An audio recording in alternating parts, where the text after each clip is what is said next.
Le pouvoir ne se donne pas, le pouvoir s'arrache. Et il faut que le peuple noir apprenne à arracher le pouvoir. Ça ne se donne pas.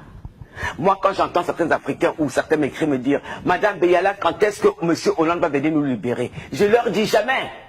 Il ne viendra vous libérer. Soyons clairs là-dessus. Un peuple se libère par lui-même. Personne n'a jamais libéré personne. Ça n'existe pas dans l'histoire du monde.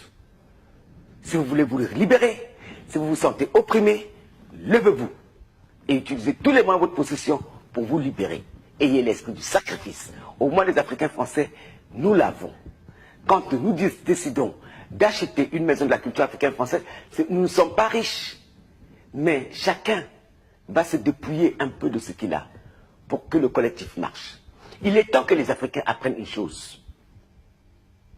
Tant qu'ils n'auront pas en esprit que nous sommes dans un tout plus grand que nous-mêmes et que chacun va vouloir ne pas mourir, ne pas donner son argent, ne pas donner son temps, ne pas donner son énergie, on n'ira nulle part.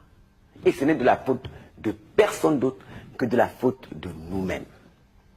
Et cette autocritique, il est temps que les Africains, et les Africains français, le fassent. Or, ce n'est pas le cas pour l'instant. Ils sont en attente de quoi?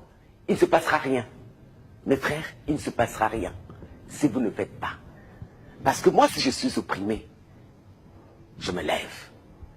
Quand je crée le collectif Égalité, à l'époque pour réclamer des places pour les Noirs, c'est parce que je sentais j'étais opprimé et que mes frères étaient opprimés. Donc, je me lève.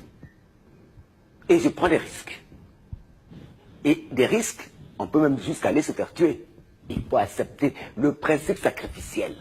Les nations occidentales se sont créées sur la base de ce sacrifice.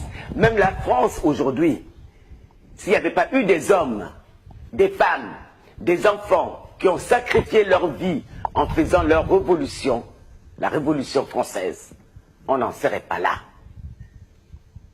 S'il n'y avait pas eu la commune, on n'en serait pas là. Le sacrifice fait partie du processus de la construction des identités des nations. Nous, on ne veut pas le faire. On demande aux autres de le faire. Pendant des années, j'ai vu, on n'avait pas de maison de la culture. Les Africains français ont passé leur temps à aller demander qu'on le leur construise. Mais personne ne va te construire ta maison. Tu dois te la construire ta maison. Ils réclament qu'on aille libérer l'Afrique, mais personne n'ira libérer l'Afrique. Les Africains libéreront l'Afrique eux-mêmes s'ils le veulent. Pas en parlant, mais en agissant. Parce que ça fait des décennies qu'on les entend parler. Moi, je suis un révolutionnaire. Non, tu l'es. Pose l'acte.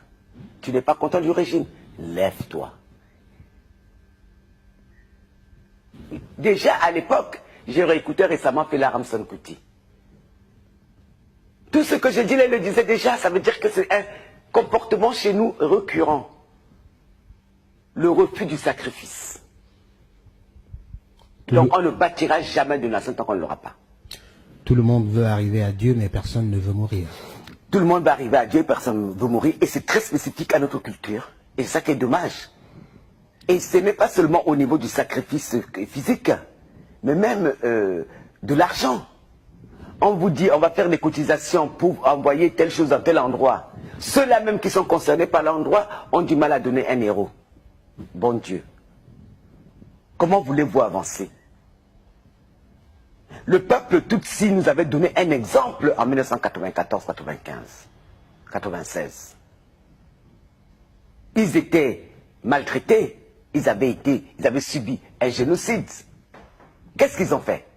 Tous les Tutsis du monde, je vous le signale, étaient obligés de donner, je crois, le tiers de leur salaire comme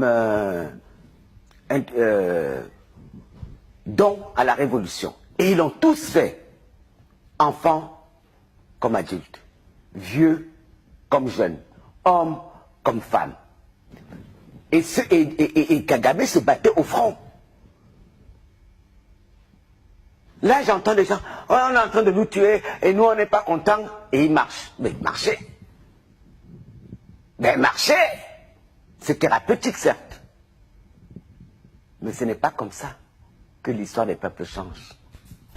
L'histoire des peuples change par le sens du sacrifice. Là, quand Hollande est passé l'autre jour à la télé, il appelait tous les Français au sacrifice économique pour redresser la France.